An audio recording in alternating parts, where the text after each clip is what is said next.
Hello everybody, my name is Benjamin Bloom, and if you are familiar with me and the channel, you will know that I go to a lot of football matches, 78 last season, and on course to beat that this season. But most importantly, I go to a lot of games as a neutral, i.e.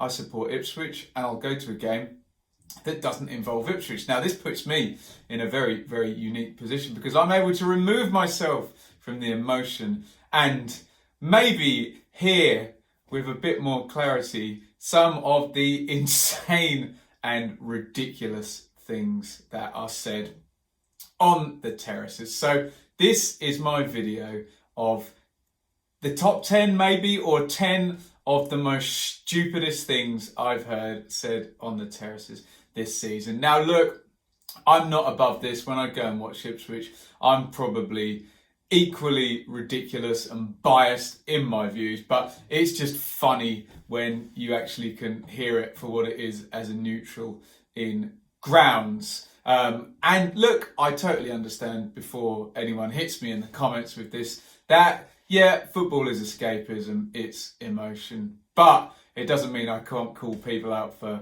really, really dumb stuff that I have to sit and listen to each and every week. Obviously, I also believe in the adage, if you pay your ticket and you're not speaking profanity or hate speech, then you're entitled to your opinion, hey?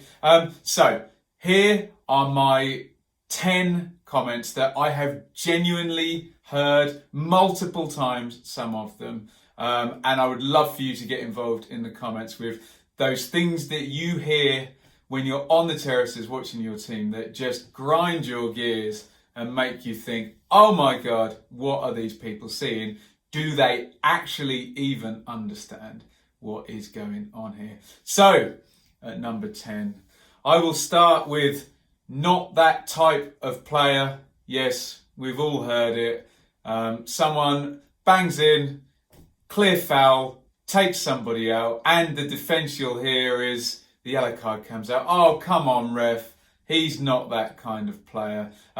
Which means, if that were the case, that referees would, I don't know, have to, some kind of psychotherapist as well, that would need to know the personality of all the players, and whoever didn't throw a green bottle in the brown recycling bottle bin when he did. Football players don't go to the dump, do they? But anyway, you know what I'm saying. If you're whiter than white, well, you shouldn't get a yellow card.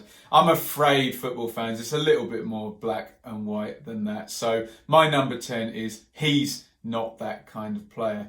My number 9 is, come on, linesman, how late was that flag? We've all seen this recently since they've altered the rules on linesmen, assistant referees, I suppose I should call them, to be correct, before someone calls me out for not knowing what I'm talking about, where assistant referees will only flag as and when an offside player becomes active. So you must all have seen it, where player in an offside position, ball goes forward, bloke behind you yells, offside! Offside, the ball does not go to the player straight away. The player doesn't know whether he's off or on. He then makes a challenge for the ball, and then the flag goes up. The linesman has done his job absolutely perfectly. He's clocked the offside player. He's waited to see if he becomes active. He's raised the flag when he's active. Perfect job. Brilliant. But then the bloke thinks that he didn't notice and he's just put the flag up late. Oh my goodness me.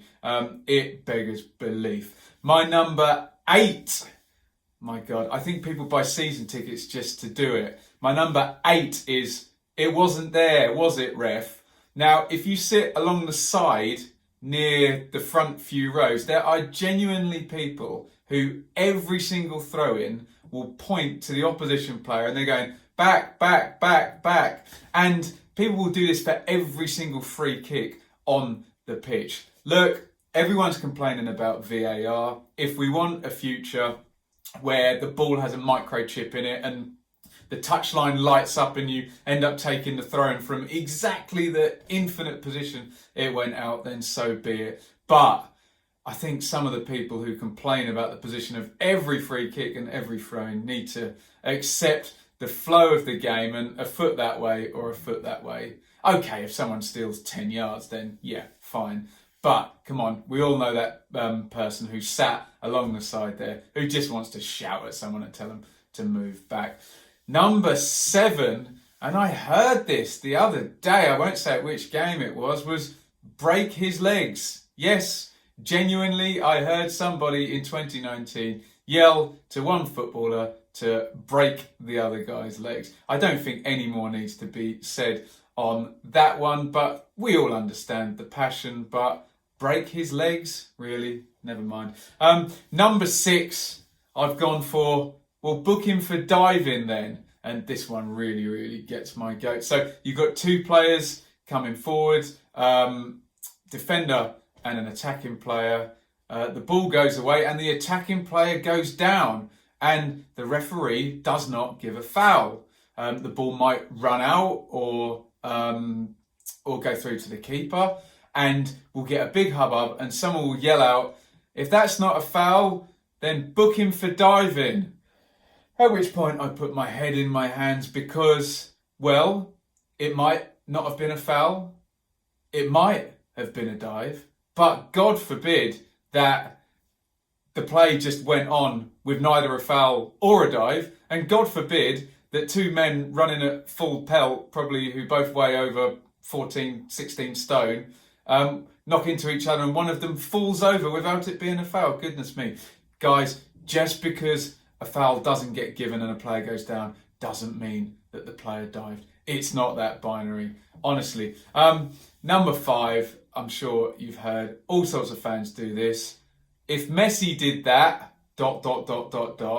and we're talking about when your, I don't know, League One player runs 10 yards, shimmies, and then bangs it in the top corner for an absolutely brilliant goal. Someone will utter the immortal lines, if Messi did that, the press would be talking about that for weeks. It's a bit of a stretch, isn't it, really, comparing your League One player who scored 1 goal of brilliant quality to probably the greatest of all time. And the reason that Messi is the greatest of all time is that he does this every single week and he does it in big games. He doesn't do it in Gillingham versus Doncaster once in his career. And that is why people talk about Messi and they don't talk about the Gillingham or Doncaster player who did that. Not singling out Gillingham or Doncaster. At number 4, it's not a particular word, but it's the stoppage time groan, whereby however much stoppage time goes up, and you've probably got a season ticket near you, the person groans, and it's completely opposite as to what they're groaning for. If you're losing, oh well, they haven't added enough time on, have they? And if you're winning, oh well, it's way too much time. And then we get this ludicrous adding up of 30 seconds for a goal and 30 seconds for a substitution, which is apparently a highly informal rule of thumb and not referred to in any of the laws if you go on the IFAB website. I think it's a bit of an old wives' tale, to be honest. Let me quote, the 4th official indicates the minimum additional time decided by the referee at the end of the final minute of each half. The additional time may be increased by the referee, but not reduced. And they can't win, can they? Add on enough time or little time so my team wins the game is basically what most people are saying. At number 3, oh my goodness me, he took the ball. Wow. And amazingly, this is not just down to fans. I see players say this. I took the ball. I took the ball. Sadly, I'm afraid the ball is actually irrelevant in a lot of fouls these days. Again, let's quote the rules. A direct free kick is awarded if a player commits any of the following offences against an opponent in a manner considered by the referee to be careless, reckless, or using excessive force. So, if a player, I don't know, doesn't really matter how big they are, doesn't say that in the laws either, does it? But assume a big strapping 6'4" guy sprints in, throws himself in a reckless, what did it say, careless, or using excessive force manner, and they take the ball, and they take the man, and they take everything else. In fact, they don't even need to touch the man. If it's reckless or excessive force, then I'm afraid it's a foul. And sadly, I know we're talking about football, the ball actually becomes irrelevant. So therefore so does the comment, he took the ball. It doesn't matter. It can be a foul if he doesn't take the ball. It can be a foul if he does take the ball, etc., etc. Number 2, one word. Shoot. God, this gets me. So let's play the scenario. Actually, let's do this as an Ipswich fan. We have a central midfielder called Cole Skews who sits in front of the back four. He's not the most creative. He's scored about 1 goal in 500 games. But from time to time, he'll get forward and the ball will roll to him in a position maybe 30 yards from goal, where, according to the XG, he has around a 0.001% chance of shooting and scoring. Now remember, XG doesn't take into account who the player is. So it doesn't matter if the player is Cole Skews or Harry Wilson, for example, who's got an amazing long shot. Still, the probability of scoring from there is 0.001%. And of course, the professional player who understands he's probably not going to score from there and there's better options on, takes the ball and plays it on. But yet again, every time it happens, shoot. Now I know it's a little bit of fun, but sometimes with less, shall we say, seasoned players, I think it actually puts them off. And it either panics their pass or panics them into a rubbish shot that then plays into the 0.00001% probability of them scoring. So please stop yelling shoot anytime. And also in the comments, prove me wrong. Has there ever been a situation where the ball's rolled to a player who is maybe unlikely to score and the whole crowd's yelled out shoot and they've actually smashed it in the top corner? Not very probable, is it? And finally, my number 1 most irritating, stupid, ridiculous comment that I hear week after week, literally at every ground I go to. One word: forward. My God. For people to go and watch football and literally yell the word forward, i.e. their analysis or the extent of their analysis and instruction to the players they're watching is kick the ball in the direction of the goal that you're shooting in. Oh my goodness me, I can't think of an analogy. It's like going to a restaurant and just yelling cook or food or something like that. Can we have a bit more nuance? Look, there are times when a forward pass is the right pass to play. But more often than not, especially with modern football where goalkeepers and centre-backs are now expected to be able to pass the ball, the amount of football fans who simply cannot cope and are shaking in their seats and resort to the horrible yell of forward is growing and growing and growing. If your centre-half could pierce the entire defence and every time he got the ball and set through your striker to a goal scoring chance, well, he'd probably be Ronald Koeman and he'd probably be worth £100 million today. So I think people need to understand that yelling the direction of the goal and the direction your team is playing may not be the most constructive shout you can give. Look, this is just a bit of fun. I don't want to come across as a grumpy old man, but I do have to sit and laugh. Yes, I do understand the emotions of football and that people are having fun, but we can surely have a laugh at the fact that normally intelligent people with jobs who sit at a desk and mind their P's and Q's all week change into the Incredible Hulk when they go to football at the weekend. Let me know if I've missed any out on my list and if you agree with the order.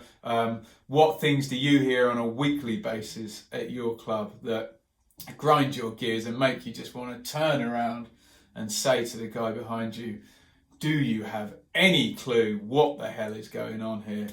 Oh my God.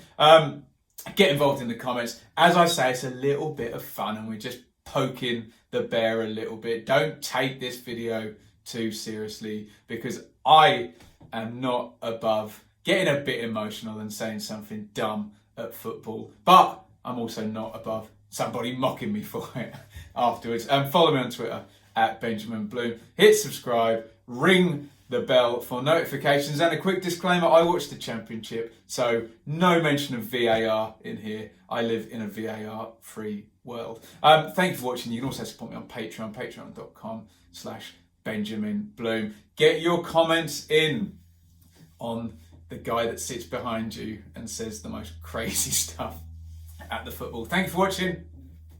Over and out.